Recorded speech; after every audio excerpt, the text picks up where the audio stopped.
નમસ્તે દર્શક મિત્રો, હું યોગ coach Sheetal Sanghvi. GTPL fitness ફંડામાં આપ સૌનું સ્વાગત છે. આજે આપણે યોગ અને ઉપચારના વિષયમાં જોઈશું પ્રજ્ઞાયોગ. પ્રજ્ઞાયોગ શું છે, કેવી રીતે કરાય, તેના ફાયદા શું છે, એનું મહત્વ શું છે, ધાર્મિક દ્રષ્ટિએ, શારીરિક દ્રષ્ટિએ, એ બધા મુદ્દાઓને આપણે આજે કવર કરીશું. મુખ્ય રીતે પ્રજ્ઞાયોગ એક સૂર્ય ગાયત્રી મંત્ર સાથે કરવામાં આવે છે અને ધાર્મિક દ્રષ્ટિએ યોગ પરિવારમાં એનું ખૂબ જ મહત્વ છે. એક ઓમ ભૂર્ભુવસ્વના નાદ સાથે આ યોગને શરૂ કરવામાં આવે છે અને એના દરેક સ્ટેપને ધાર્મિક દ્રષ્ટિએ એને સ્ટેપ બાય સ્ટેપ એને આસનમાં મુદ્રા સાથે તેને કરીએ ત્યારે યોગનો એક પરિભાષા પરિપૂર્ણ થાય છે. તો ચાલો આજે આપણે જોઈએ પ્રજ્ઞાયોગ કેવી રીતે કરાય અને એના દરેક એક સ્ટેપ જોઈશું. પ્રજ્ઞાયોગ કરવા પહેલા આપણે જો સૂર્યનારાયણની આરાધના કરતા સૂર્ય મુદ્રાની ઉપાસના 1 મિનિટથી 3 મિનિટ સુધી કરીએ છીએ, પછી જો પ્રજ્ઞાયોગની શરૂઆત કરીએ તો એનો આનંદ કંઈ અનેરો હોય છે. સૂર્ય અને ગાયત્રીની ઉર્જા આપણા શરીરમાં પ્રવર્તે તેનાથી ઘણા રોગોનો નિકાલ થઈ જાય છે. ચલો આપણે જોઈએ પ્રજ્ઞાયોગના પાદ. ઓમ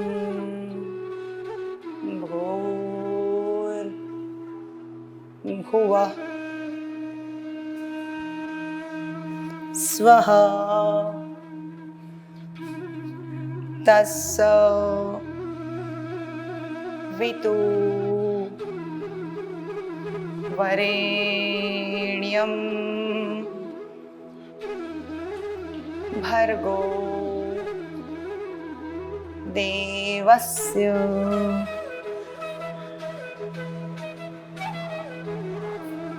ધીમહિ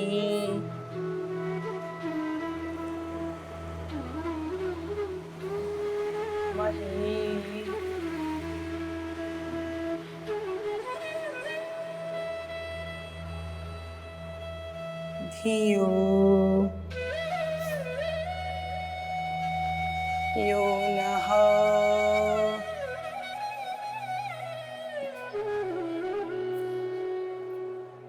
प्रचोदयात्.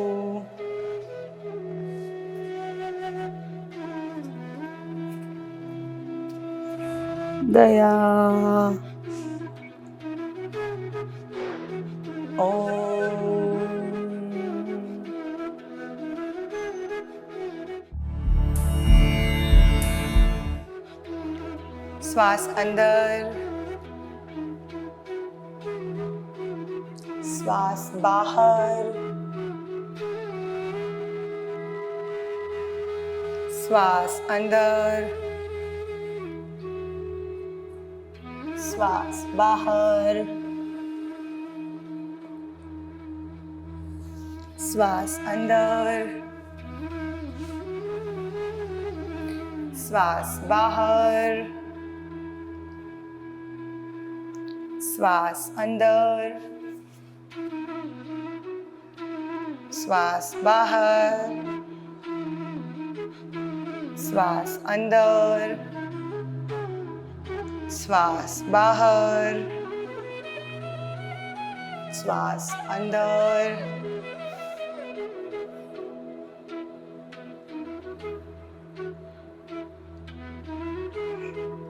શ્વાસ બહાર, શ્વાસ અંદર,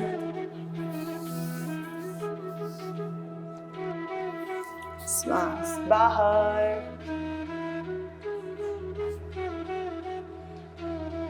શ્વાસ અંદર, શ્વાસ બહાર, શ્વાસ અંદર, શ્વાસ બહાર, શ્વાસ અંદર, શ્વાસ બહાર, શ્વાસ અંદર, શ્વાસ બહાર, શ્વાસ અંદર, શ્વાસ બહાર.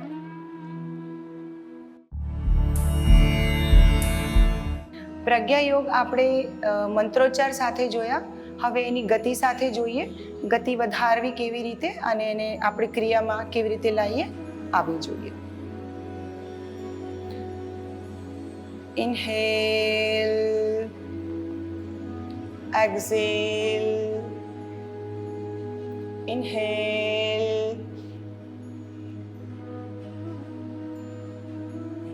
exhale, inhale,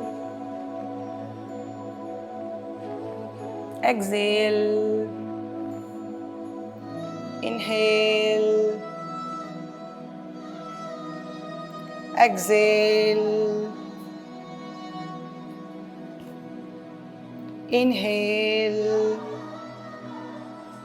exhale, inhale,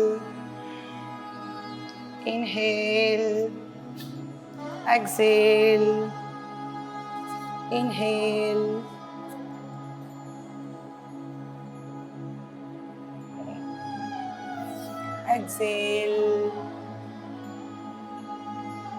inhale, exhale, inhale, exhale,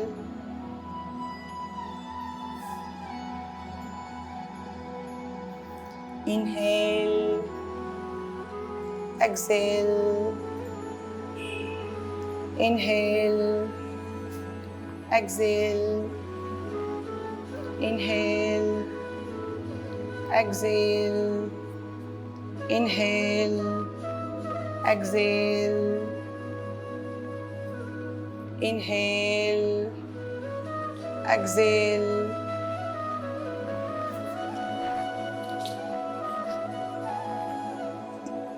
inhale, exhale.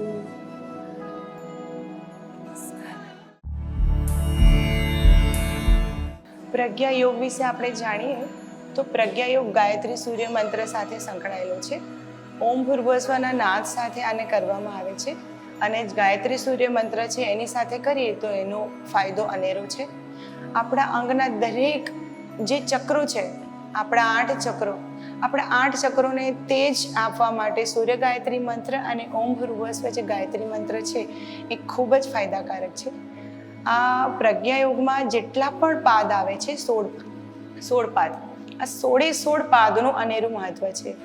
એને ધીમે ધીમે આસન સાથે એની ગુણવત્તાને જોઈને કરવામાં આવે તો શરીરની માંસપેશીઓમાં જે અકડન જકડનની સમસ્યા થાય છે, ગઠિયોવા, આર્થરાઇઝની દ્રષ્ટિએ, મસલ્સ પેઇન હોવું, નસ ચડી જવી અથવા તો જલ્દી નાની ઉંમરમાં બીપી આવી જવું, આ દરેક નાની નાની સમસ્યા છે આ રોજ 5 વાર કરવાથી આનો અનેરો ફાયદો થાય છે. અને ભગવાનના શ્લોકની સાથે કરીએ તો એની ઉર્જા જ આપણામાં કંઈક ઓર હોય છે. સૂર્યનારાયણ ભગવાનને રાજી કરવા માટે ગાયત્રી મંત્ર બનાવવામાં આવ્યો હતો. ગાયત્રી મંત્ર એક સાર્વત્રિક મંત્ર છે જેને કોઈ પણ રોગીની સામે બોલવામાં આવે તો એનામાં અનેરી ઉર્જા આવી જાય છે, કપાળ પર તેજ આવી જાય છે. એટલા માટે જ ગાયત્રી સૂર્ય મંત્ર અને ઓમ ભૂર્ભુવસ્વના અનેરા નાદ સાથે આ મંત્રને જો કરવામાં આવે તો પ્રજ્ઞા યોગ કરવાના ખૂબ જ ફાયદા છે. સૌથી પહેલો ફાયદો આપણી રીઢની હડ્ડીને છે, આપણા જે મસલ્સ છે એને, અને પાછળની કરોડરજ્જુ જે નીચે બેસવાની તકલીફવાળા જેટલા બી લોકો હોય છે એ બધા લોકોને પ્રજ્ઞા યોગના ખૂબ જ ફાયદા જોવા મળ્યા છે. અને પ્રજ્ઞા યોગ કરવાથી એક ધાર્મિક જે વૃત્તિ માણસમાં આવે છે એનો તો અનેરો જ આનંદ હોય છે.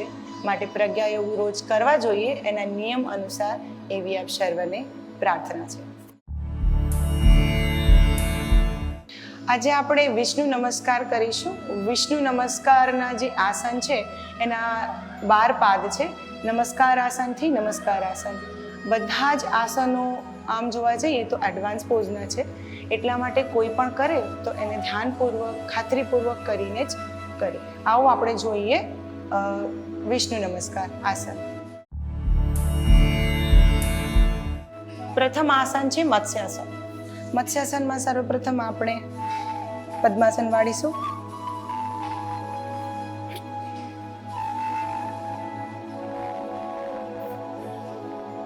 હેન્ડ અપ કરીશું, બંને હાથથી અંગૂઠાને પકડીશું, એકદમ ગતિ સ્થિર રાખીશું.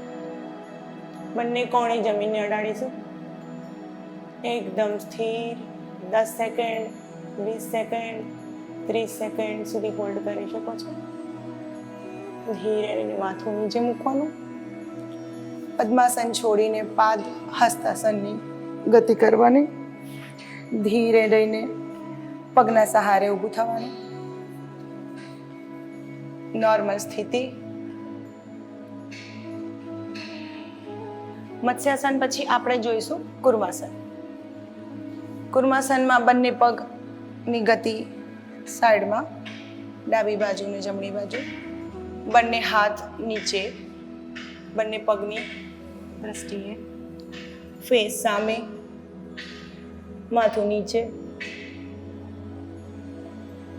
આ ગતિમાં તમે 10, 20, 30 શરીરની કેપેસિટી મુજબ રહી શકો છો.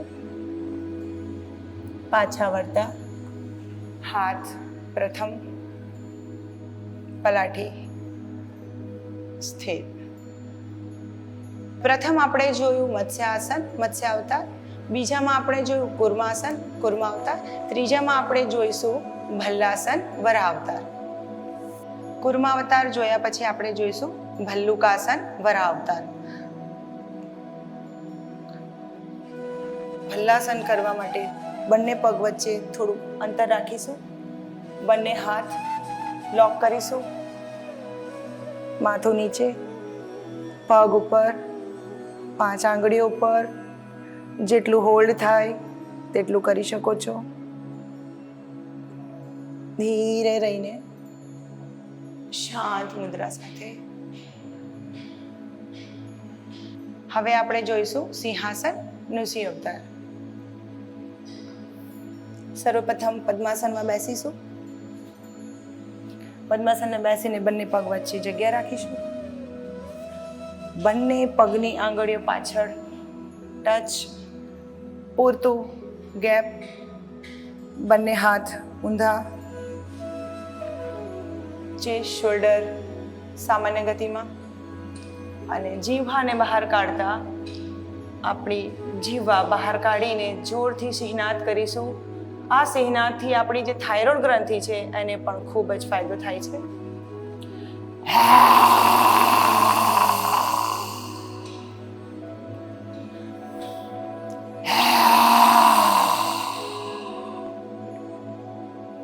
ધીરે રહીને બંને પગની ગતિ સીધી સામાન્ય અવતારમાં. હવે આપણે જોઈશું વામાસન, વામ અવતાર.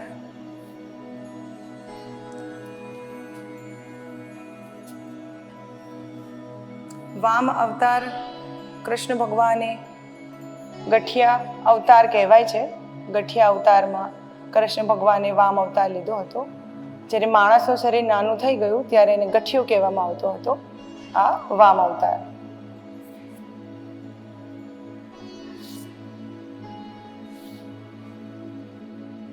પહેલા આપણે જોયું વામ અવતાર. હવે આપણે જોઈશું વીરભદ્રાસન, પરશુરામ અવતાર.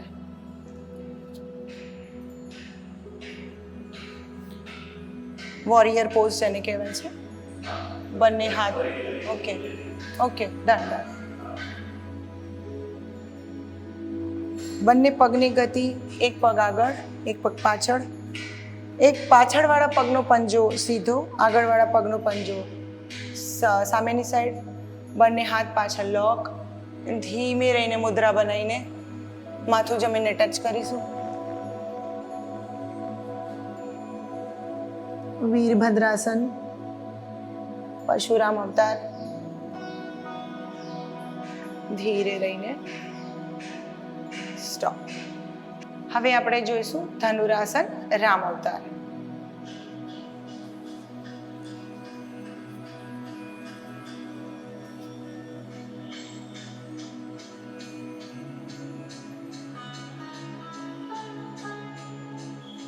આ છે ધનુરાસન.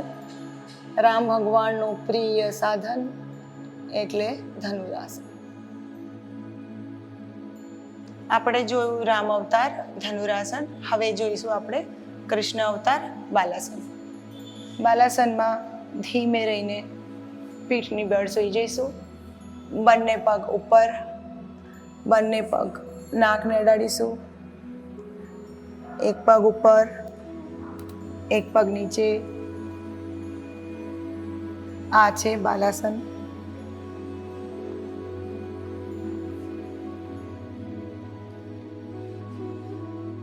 હવે આપણે જોઈશું સિદ્ધાસન. સિદ્ધાસન એટલે બુદ્ધાવતાર. બુદ્ધાવતારમાં બધી જ મનની ગતિ, શ્વાસ ને આરામ આપતો જે અવતાર છે એ છે બુદ્ધાસન.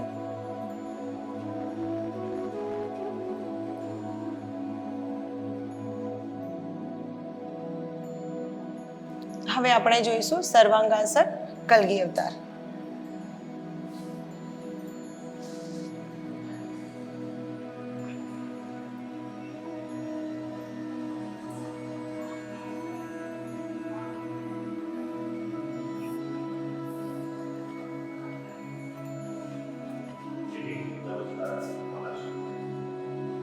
હવે આપણે જોઈશું મલાસન, નમસ્કાર આસન.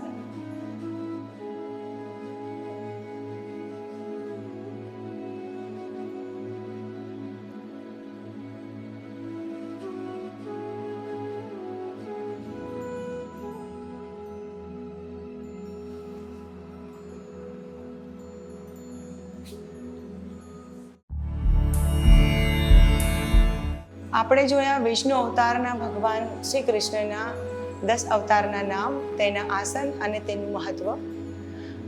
10 અવતાર એટલે કે ભગવાન વિષ્ણુના જે મહત્વના 10 અવતાર છે, મત્સ્યાસન, કુર્માસન, વ્યાઘ્રાસન, સિંહાસન, વીરભદ્રાસન,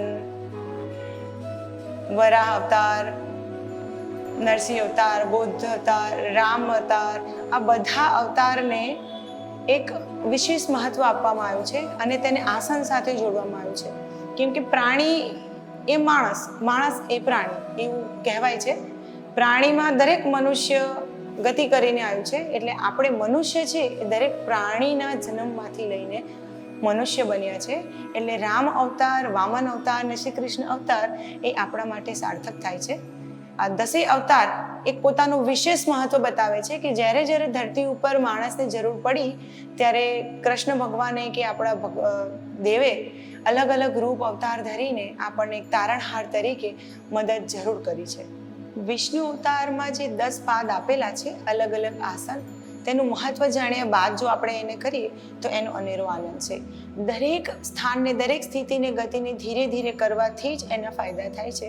દરેક આસન અઘરું છે, માટે એક એક આસનમાં સ્થિતિપાદ બનાવીને જ આસન કરવું. તમારા કોર મસલ્સ, બોન્સ અને તમારી જે માંસપેશીઓ છે એને ડેમેજ ના થાય એ રીતે બધા આસન કરવા. કમરની અતિશય તકલીફવાળાને આસન ના કરવું જોઈએ. આસન એડવાન્સ પોઝમાં આવે છે, માટે વોર્મઅપ કે સૂક્ષ્મ ક્રિયા કર્યા બાદ જ આ બધા આસનને ચાલુ કરવા, જેથી કરીને શરીરના સ્નાયુઓ જકડાઈ અકડાઈ ના જાય અને કોઈ નસ દબાઈ ના જાય, તેનું પૂરતું ધ્યાન રહે. જો આપને યોગાસન કે આ બધા આસન કરવાની ઈચ્છા હોય, તમને કરી શકો છો કે નહીં, છતાં પણ તમારે કરવા છે તો તમે તમારા યોગ શિક્ષકની સલાહ સૂચન પ્રમાણે જ તેને કરો એવી વિનંતી છે. આજે આપણે પ્રજ્ઞાયોગ જોયા, પ્રજ્ઞાયોગના 16 પાદ. પછી આપણે જોયા વિષ્ણુ નમસ્કાર, વિષ્ણુ નમસ્કારના 12 આસનના પાદ.